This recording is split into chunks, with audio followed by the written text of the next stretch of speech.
চলুন দেখে নিই পুলিশ ভেরিফিকেশনের সময় মূলত কি কি ধরনের কাগজপাতি লাগে। প্রথম যে কাগজটা লাগবে সেটি হচ্ছে আপনার সকল একাডেমিক সনদের ছায়ালিপি লাগবে, অর্থাৎ আপনার এসএসসি, এইচএসসি, অনার্স, মাস্টার্সের যে সার্টিফিকেটগুলো আছে এই সার্টিফিকেটগুলোর ফটোকপি বা ছায়ালিপি লাগবে। জুনিয়র টিচারদের ক্ষেত্রে আপনার এসএসসি, এইচএসসি হলেই হচ্ছে, কিন্তু অ্যাসিস্ট্যান্ট টিচার বা লেকচারারদের জন্য আপনার অনার্স এবং মাস্টার্সের সার্টিফিকেটগুলো লাগবে। আপনার যে এনআইডিটা আছে এই এনআইডিটা লাগবে। এনআইডিটি না থাকলে আপনার জন্ম সনদ যেটা রয়েছে এই জন্ম সনদের কপিটা লাগবে, এটি অবশ্যই আপনারা কালেক্টে রাখবেন। চারিত্রিক সনদ, জাতীয়তা সনদ, নাগরিকত্ব সনদ যেটি বলে থাকে এটি লাগবে, এটি আপনারা সংগ্রহ করে রাখবেন। এরপর যে কাগজটি লাগবে এটি হচ্ছে আপনার আবেদনপত্রের ছায়ালিপি অর্থাৎ ফটোকপিটা লাগবে। আপনি যে আবেদন করছেন এই আবেদন কপিটা অনেকেই ডাউনলোড করেনি বা অনেকে আবার ডাউনলোড করে রাখছে, সেক্ষেত্রে তারা হয়তো একটু বিড়ম্বনায় পড়বে। বেশিরভাগ সময় এই আবেদনপত্রটা পুলিশই সাথে করে নিয়ে আসে। পুলিশ যদি সাথে করে নিয়ে আসলো তাহলে তো ভালোই, তাহলে কোনো সমস্যা হবে না। অনেক সময় আবার কিছু কিছু পুলিশ আপনার কাছ থেকে দেখতে চায়। গত গণবিজ্ঞপ্তিতে অনেক পুলিশই দেখতে চায়নি, কিন্তু বিভিন্ন জায়গায় ইনফরমেশন খোঁজ নিয়ে দেখলাম যে কিছু কিছু পুলিশ আবার কিছু কিছু জেলায় পুলিশ আবার সেটিও দেখতে চাইছে, সেক্ষেত্রে আপনারা সেটি লাগবে প্রযোজ্য ক্ষেত্রে। এরপরে যে ডকুমেন্টটি লাগবে এটা হচ্ছে পিতামাতার এনআইডি কার্ডের ছায়াকপি। এক্ষেত্রে একটি সমস্যা বা বিড়ম্বনায় অনেকেই পড়ে যে আপনার যে এনআইডি এবং আপনার বাবার এনআইডি এই দুটো এনআইডির তেমন একটা মিল থাকে না, বা নামের একটা বিড়ম্বনা দেখা যায় যে নামের বানান ভুল। আপনার এনআইডির সাথে আপনার সার্টিফিকেটগুলো মনে করেন যে ঠিক আছে, কিন্তু আপনার বাবার যে এনআইডি বা মায়ের এনআইডির সাথে আপনার নামের বা সার্টিফিকেটগুলোর মিল নাই। এক্ষেত্রে আমাদের পুলিশে বিভিন্নভাবেই হয়রানি স্বীকার করে মাঝে মধ্যে, কিন্তু বেশিরভাগ সময় হয়রানি স্বীকার করে না। তারা হয়রানি স্বীকার করলেও সমস্যা নাই, তাদেরকে বিভিন্নভাবে হ্যান্ডেল করা যায়। আপনারা জানেন, অনেক প্রসেসে জানেন, আমি সেদিকে না যাচ্ছি। কিন্তু অনেক ক্ষেত্রে এটার জন্য হয়রানি করতে হয়। এটার জন্য খুব বেশি একটা টেনশন নেবেন না। এই ক্ষেত্রে আপনারা একটা কাজ করতে পারেন, যদি আপনার যে সার্টিফিকেট আপনার এনআইডির সাথে আপনার বাবা মায়ের যে সার্টিফিকেট এনআইডির যদি অসামঞ্জস্য থাকে বা অমিল থেকে থাকে, সেক্ষেত্রে আপনারা একটা কাজ করে রাখতে পারেন। যদিও সমস্যা হবে না, তারপর আপনাদের মনের কি যেন বলে একটা ভীতি দূর করার জন্য বলতেছি। আপনারা যদি পুরসভা থাকেন, পুরসভায় মেয়রের কাছে গেলেন অথবা ইউনিয়ন পরিষদ চেয়ারম্যানের কাছে গিয়ে আপনার যে বাবার এনআইডি এবং আপনার মায়ের এনআইডিটা সাপেক্ষে, মানে এই ওদের এনআইডিতে যে ব্যক্তি আর আপনার এনআইডি নামের যে ব্যক্তি, এই দুই ব্যক্তি যে একই পার্সন সেটি চেক করার জন্য একটি প্রত্যয়নপত্র, সেটি যে একই সেটি প্রমাণ করার জন্য একটি প্রত্যয়নপত্র সাথে রেখে দিবেন, তাহলেই সমস্যা হবে না মূলত। আশা করি বুঝতে পারছেন। এরপরে আপনার আরেকটি ডকুমেন্ট রেডি করে রাখতে হবে। আপনি যে স্থায়ী বাসিন্দা, এই স্থায়ী বাসিন্দা সাপেক্ষে এই স্থায়ী বাসিন্দা প্রমাণের জন্য আপনার একটা ডকুমেন্ট লাগবে, একটা ডকুমেন্ট রেডি করে রাখতে হবে। সেটি হচ্ছে আপনার বিদ্যুৎ বিল বা গ্যাস বিলের একটা কপি তাদেরকে দেখাতে হতে পারে। অনেক সময় চায়, অনেক সময় চায় না।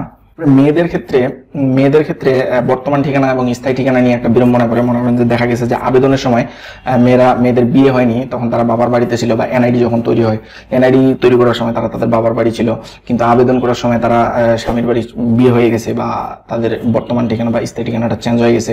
সেক্ষেত্রে তার এনআইডিতে একরকম, আবার হচ্ছে কি বলে এটা, আবেদনে আরেক রকম, বা বর্তমানে তার স্থায়ী ঠিকানা হচ্ছে আরেক রকম, কারণ স্বামীর ঠিকানা স্থায়ী ঠিকানা ধরা হয়।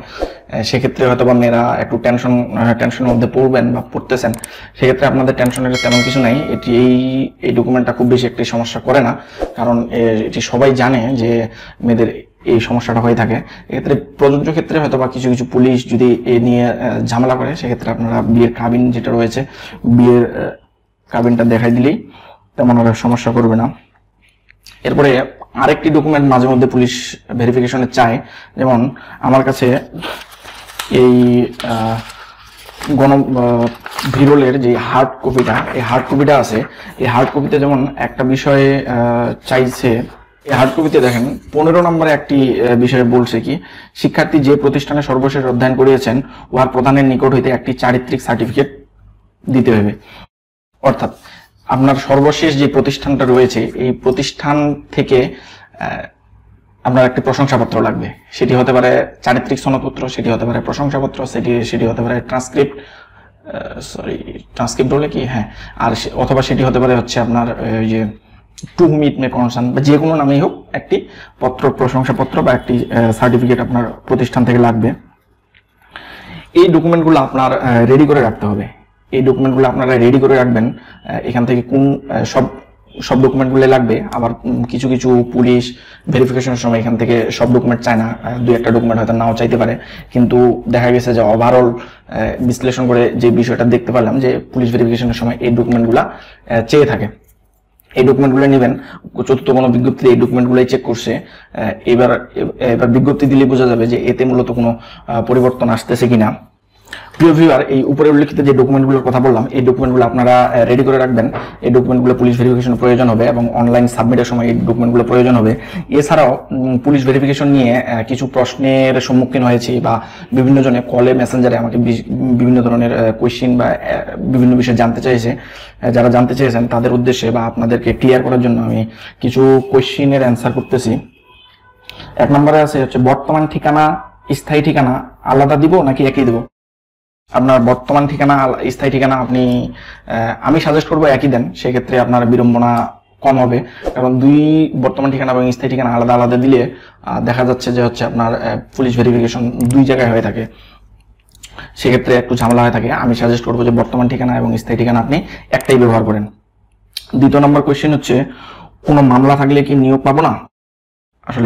আসলে এটা দেখেন যে এখন পর্যন্ত যত নিয়োগ হয়েছে এমন কোন নিয়োগেই ফৌজদারি মামলার আসামি পর্যন্ত জব পেয়ে গেছে। মানে হচ্ছে মামলা থাকলে, কেস মামলা থাকলে খুব বেশি একটা সমস্যা হয় এরকম খুব দেখা যায়নি। তবে যদি ফৌজদারি মামলা থাকে 1% মাঝে মধ্যে সমস্যা হয়ে থাকে। সেটা ওই যে একটু আগে বললাম যে পুলিশকে আবার বিভিন্নভাবে হ্যান্ডেল করা যায়, সেটা আমার থেকে আপনারাই ভালো জানেন। তাদেরকে একটু হ্যান্ডেল করে ফেললেন, আমি সেদিকে না যাচ্ছি। এই মামলা সংক্রান্ত বিষয়ে এমনি যদি মনে হয় যে নর্মাল যে মামলা, ফৌজদারি মামলা বাদে নর্মাল যে মামলা আছে, রাজনৈতিক মামলা বা এটা সেটা পারিবারিক মামলা, এগুলোতে তেমন একটা সমস্যা হবে না। এটা নিয়ে আপনারা টেনশন করেন না, এটা নিয়ে নিশ্চিন্তে থাকতে পারেন, খুব বেশি এতে প্রবলেম হবে না। অনেকেই ভয়ভীতি দেখাবে, কিন্তু আপনারা নিশ্চিন্তে থাকেন এই বিষয় নিয়ে। এরপরে কোয়েশ্চেন যেটা হচ্ছে বাবা মা মৃত হলে কি করব? আপনার বাবা মা যদি মৃত হয়ে থাকে তাহলে তাদের ডেথ সার্টিফিকেটটা কালেক্ট করে রাখবেন। বেশিরভাগ ক্ষেত্রে পুলিশ এই ডেথ সার্টিফিকেটটা দেখতে চায়, আপনার ডেথ সার্টিফিকেটটা অবশ্যই কালেক্ট করে রাখবেন। পরবর্তী কোয়েশ্চেন হচ্ছে আবেদনের সময় ইমেল অ্যাড্রেস দেইনি, এখন কি কোনো সমস্যা হবে? দেখেন, এনটিআরসি 5ম যে গণবিজ্ঞপ্তিটি দিয়েছে, গণবিজ্ঞপ্তিতে একটা পয়েন্ট স্পষ্ট করে উল্লেখ করে দিয়েছে, গণবিজ্ঞপ্তি সাবমিটের সময় যে ইনফরমেশনগুলো ব্যবহার করবেন সেখানে ফোন নাম্বার এবং ইমেল অ্যাড্রেসটা দেওয়া থাকবে। এই ইমেল অ্যাড্রেসে আপনার এই যে পুলিশ ক্লিয়ারেন্স ফর্ম যেটা আছে বা ভিরোল ফর্ম যেটা বলে, এই ভিরোল ফর্মটা ফিল আপের জন্য ইউজার আইডি এবং পাসওয়ার্ড প্রোভাইড করা হবে। এই ইউজার আইডি পাসওয়ার্ড যদি ইমেলে দিয়ে থাকে আর সেটা যদি মোবাইলে না দিয়ে থাকে, সেক্ষেত্রে তো আপনি অবশ্যই বিড়ম্বনায় বা সমস্যায় পড়বেন। সেক্ষেত্রে আপনি মনে হয় একটি ভুলই করে ফেলছেন। কিন্তু যদি আমরা যে সাবমিট করেছি চয়েস ফর্মটা, এই চয়েস ফর্মে যেই একটা ইউজার আইডি এবং পাসওয়ার্ড রয়েছে, সেই ইউজার আইডি পাসওয়ার্ড আর পুলিশ ভেরিফিকেশনের জন্য যে ইউজার আইডি এবং পাসওয়ার্ড দিবে, এই ইউজার আইডি পাসওয়ার্ড যদি একই হয় সেক্ষেত্রে মানে কোনো সমস্যাই হবে না। কিন্তু যদি কোনো কারণে ওই পুলিশ যে ইমেইলে যে ইউজার আইডি পাসওয়ার্ড দিবে সেটা যদি আলাদা হয়ে থাকে সেক্ষেত্রে সমস্যা হবে।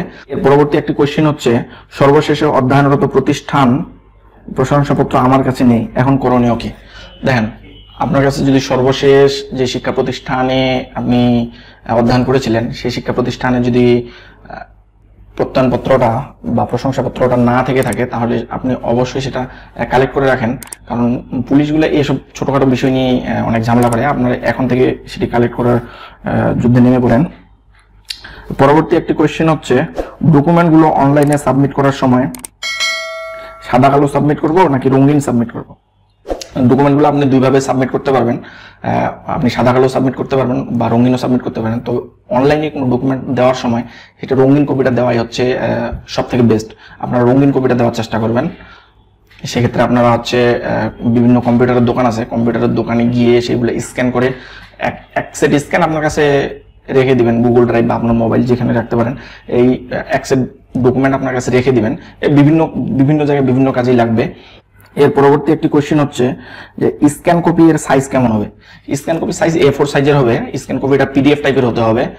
আর হচ্ছে স্ক্যান কপি যে ডকুমেন্টটা, এই ডকুমেন্টটার সাইজ আপনার 1 MB থেকে কম হলেই হবে। এর পরবর্তী একটি কোয়েশ্চেন হচ্ছে, রেফারেন্স হিসেবে দুজন ব্যক্তির নাম চেয়েছে, সেক্ষেত্রে কাদের নাম দিব?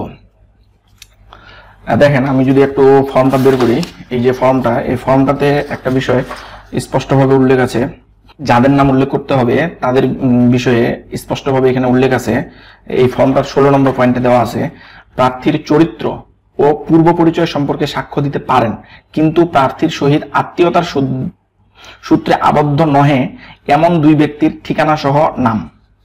বুঝতে পারছেন নিশ্চয়ই যে আপনার চরিত্র এবং আপনার পূর্ব পরিচয় সম্পর্কে জানবে এরকম দুইজন ব্যক্তির নাম দিতে হবে, কিন্তু তাদের সাথে আপনার আত্মীয়তার সম্পর্ক থাকা যাবে না। সেক্ষেত্রে কাদের নামগুলো আপনারা সাজেস্ট করতে পারেন, এখানে স্পষ্টভাবে বলে দিছে যে সংসদ সদস্য, তার নাম আপনি ব্যবহার করতে পারেন। প্রথম শ্রেণীর গেজেটেড অফিসার, প্রথম শ্রেণীর যে গেজেটেড অফিসার আছে তাদের নাম আপনারা রেফারেন্স হিসেবে ব্যবহার করতে পারেন।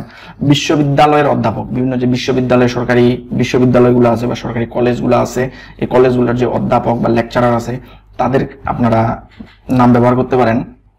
রিডারের নাম ব্যবহার করতে পারেন। সিনিয়র লেকচারার, সিনিয়র যে লেকচারার রয়েছে তাদের নাম ব্যবহার করতে পারেন। এবং বেসরকারি মহাবিদ্যালয়ের অধ্যাপক, বেসরকারি যে কলেজগুলো আছে এই কলেজগুলোর অধ্যাপকের নাম আপনি ব্যবহার করতে পারবেন। এক্ষেত্রে আমার পরামর্শ হচ্ছে, আমি এখন যেই পদবিগুলা বা যে ব্যক্তিগুলোর নাম বলবো তাদের নাম আপনারা রেফারেন্স হিসেবে ব্যবহার করবেন না। তাদের মধ্যে একজন হচ্ছে প্রাইমারি টিচার বা প্রাইমারি স্কুলের যে হেডমাস্টার রয়েছে তাদের নাম রেফারেন্স হিসেবে ব্যবহার করবেন না। মাধ্যমিক বিদ্যালয়ের যে শিক্ষকগুলো রয়েছে, সরকারি হোক বা বেসরকারি হোক, তাদের নাম রেফারেন্স হিসেবে ব্যবহার থেকে বিরত থাকবেন। বেসরকারি স্কুল কলেজের যে শিক্ষকগুলো রয়েছে তাদের নাম ব্যবহারে বিরত থাকবেন। এরপরে প্রাইভেট কোম্পানির সিও, সিসিও, ম্যানেজিং ডিরেক্টর যে হোক না কেন তাদের নাম ব্যবহার থেকে আপনারা বিরত থাকবেন।